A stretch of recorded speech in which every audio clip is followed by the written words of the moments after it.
So someone in my business group asked the other day, what are the 3 mistakes that you've made in business? And I thought it was such a great question that I would answer it here for you as well. I have made so many mistakes in business. So technically I've been doing this business for around 7 years. However, prior to that, when my first son was born, who is now 10, I started writing online and started kind of playing around with business. So over the course of 10 years, I have made lots of mistakes.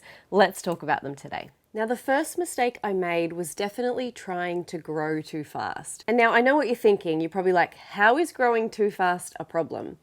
This is, I think, the problem with internet businesses. We're sold the idea that you can make money quickly. In 6 weeks, you can go from $0 to $100,000. And I just don't know that that's true for the majority. Sure, there are probably some unicorns out there who do make $100,000 in 6 weeks, but that has certainly not been my journey in business. It's really grown very slowly over the last 7 years. But I honestly think that's a good thing because that's meant that I can keep up with the systems that I've needed to put in place to grow for that number of customers. I think if I'd gone from 0 to 100 really quickly, I wouldn't have had the automation that I needed. I wouldn't have had the time or the ability to do the customer service that requires.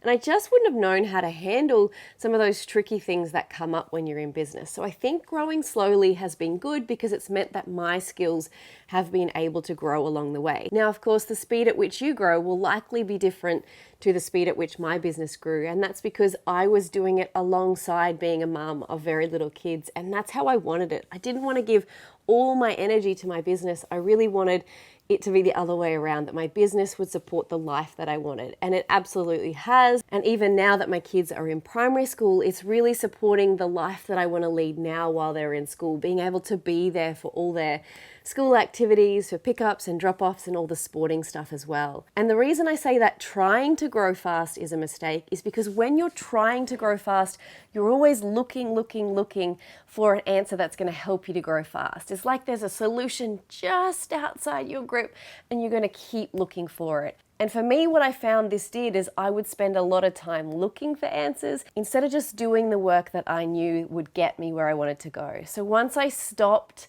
wasting my time looking for how to grow quickly, looking for the answer, and really just invested my time into sharing the work that I want to share, that is yoga and teacher trainings. Once I did that, then I started to see that slow, progressive growth that has really snowballed in the last few years. So if you are just starting out in business, I would really encourage you not to worry about trying to grow really quickly. Just do the next thing that you need to do in your business and focus on the work instead of focusing on the results. And I think little by little, if you put that hard work in, you will find that the results will follow anyway.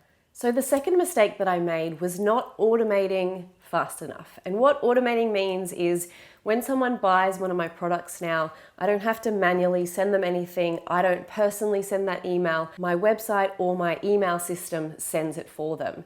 And now I didn't do this at the start. I didn't really know how to. I didn't have the skills to do that. And so I would manually send things. As you can imagine, that quickly became very time consuming and it meant I was spending my time fulfilling orders instead of putting my energy and time where it's best used, which is creating new content like this to find new customers, to connect with more people and to serve more people, rather than doing the back-end customer service. So if you are just starting out with an online business, I would recommend automating right from the start. And this can be super simple just by starting with an email series and an autoresponder so that when someone signs up on your website, they receive automated emails from you. So you do the work once and it can happen many times over so that you can focus on presenting your work to your audience. You can focus on connecting with new customers rather than having to do everything manually. Now, this doesn't mean that I don't personally respond to my customers. I'm still in my inbox responding to personal requests, but all those things where they're just signing up for a freebie or they've bought a product, all of those things are sent out automatically. So make sure you automate from the start. And then the final mistake that I've made while growing my business has been comparing myself to others. In the early days of business, I really got caught up comparing what my life felt like to what others looked like mostly on Instagram and things like that. I would compare the fact that my home was constantly a mess, is filled with Nerf guns, there's not a pristine background going on, and I would compare that to people's homes who looked impeccable, and I wondered, how the hell are they doing it? And it would put me off making content. It would put me off filming a yoga class because it felt too hard. I would compare my yoga teaching and my skills and my experience to others who'd been working in the industry for years, and I'd let that hold me back from filming a yoga class. It took me a long time from when I first started thinking about filming a yoga class to actually doing it. And now I just wish I dived in earlier, because the sooner you get into it, the sooner you feel comfortable doing it, the better you get at it. I don't believe these people who started years before me were amazing when they start. Maybe again, there were a few unicorns, but for most of us, we had to learn along the way.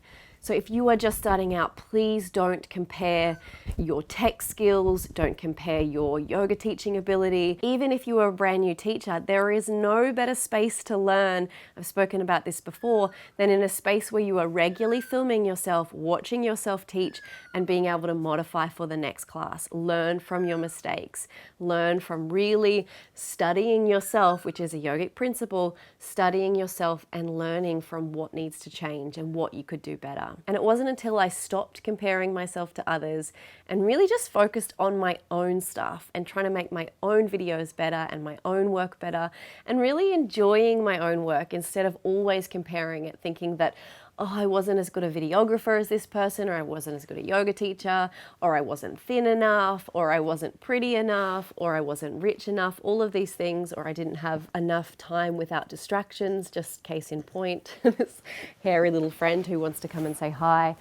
When I stopped comparing all those things and just put my energy into my work, my business took off, wouldn't you know it? So instead of focusing on what everyone else is doing, just focus on your own lane, focus on your own business, and I promise you, it will grow. I hope that these tips have been helpful. If you would like more like this, I will leave a link below where you can sign up, where I regularly send out tips and articles and videos about growing an online yoga business. See you next time. Bye.